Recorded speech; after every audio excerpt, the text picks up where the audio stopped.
And there we have it. Here we go from Fabrizio Romano, Angelino to Roma. Here we go. I'm gonna give a little reaction to this because, Roma managed to secure their second signing and probably their last signing of this January transfer window.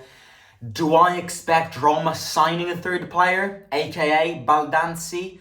I don't know. I mean, Thiago Pinto got interviewed at the end of last week, and somebody asked him about Angelino and Baldanzi, and he said, we'll see. Kind of going, I'll try my best, we'll see. But you look at the amount of days that we have left, you look at the complexity of the Baldanzi deal, the fact that he scored a goal against Juventus yesterday, and kind of has re-secured his position at Empoli. I am very doubtful that the operation can be concluded in January. I still think, and I wouldn't be surprised if Roma and Empoli find an agreement in January, but then Roma signed this thing in the contract saying that he needs to stay at Empoli until the end of the season to help them avoid relegation, and then in the summer they come to us. That could be a case, and I wouldn't be surprised.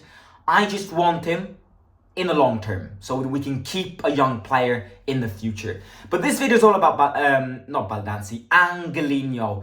Thoughts, reactions. I definitely wasn't expecting Roma to sign many players in this window. And especially I wasn't expecting Roma to sign players in this window without us offloading some players. At the end of the day, we managed to get Huijsen and Angelino on loan without selling anybody. Renato Sanchez was linked to a move and he stayed. Belotti is linked with a move and he is staying.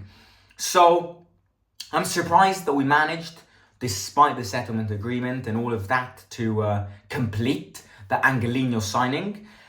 In terms of the player, I already did a live stream about him, but my reaction is very simple. My reaction here is, characteristics, he is what we need. Because he is good at crossing, good at dragging the ball forward, and good at starting counterattacks, which is what we need.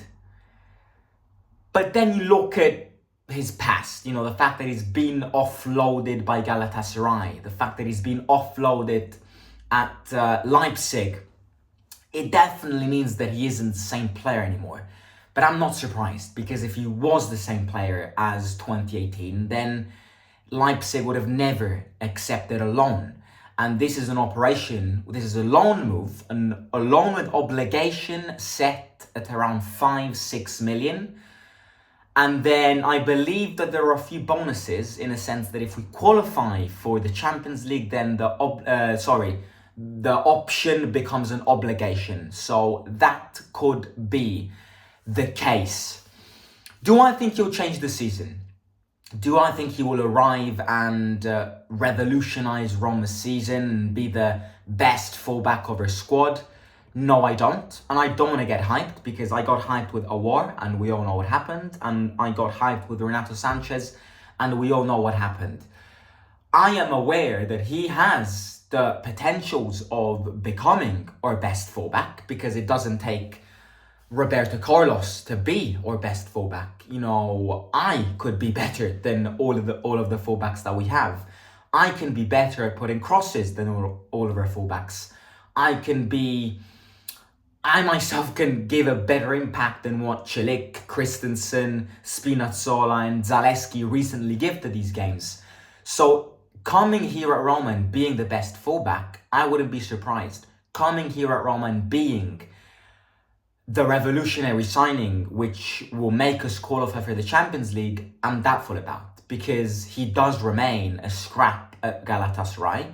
He does remain a player who's been a scrap at Leipzig.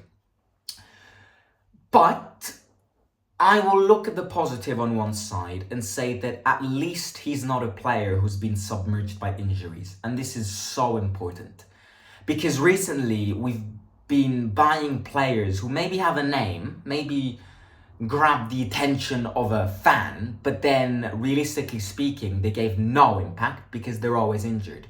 He's 27 years old. He's not old. He's not young. It's the perfect age where he's evolved, and he's already has his breakthrough season.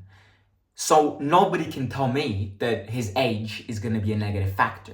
And nobody can tell me that his fitness and injury status could be a problem. Because the reason why he's been offloaded by Galatasaray and offloaded by Leipzig is not because he's injury prone. It's because he didn't fall in their projects, in their plans, which is different. It is very different. And I would much rather get a player who's been offloaded by a team because they don't want him anymore than a player who's been forced to be offloaded by a team because of injury and fitness and injury-prone past. That's different, because at least I know that he comes here and he won't have injury problems.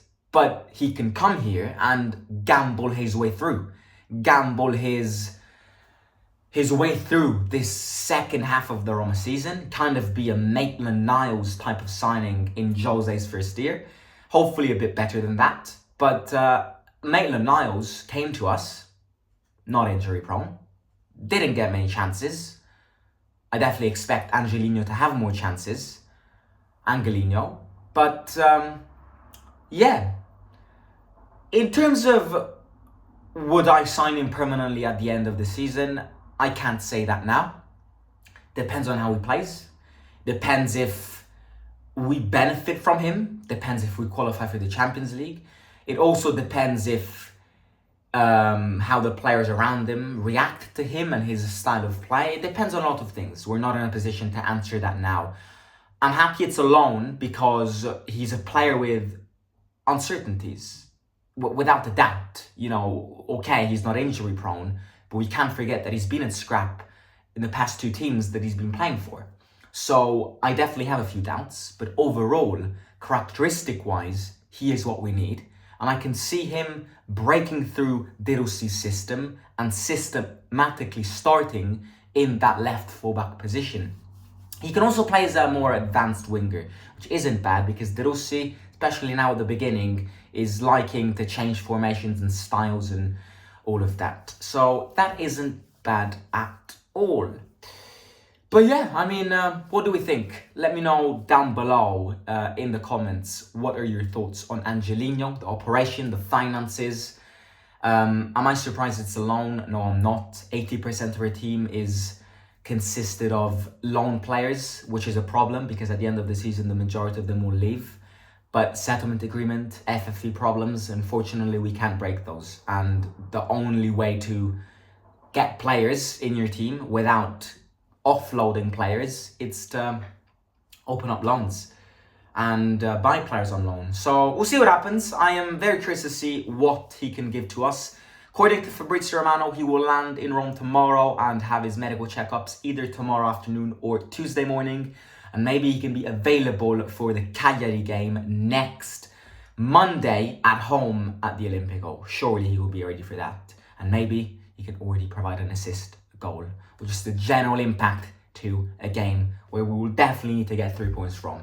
So yeah, let me know your thoughts and opinions down below. Don't forget to hit the like, subscribe, and let me know if you're enjoying this double Italian and English video content to expand the community more than ever. And talk to you soon. Simo out.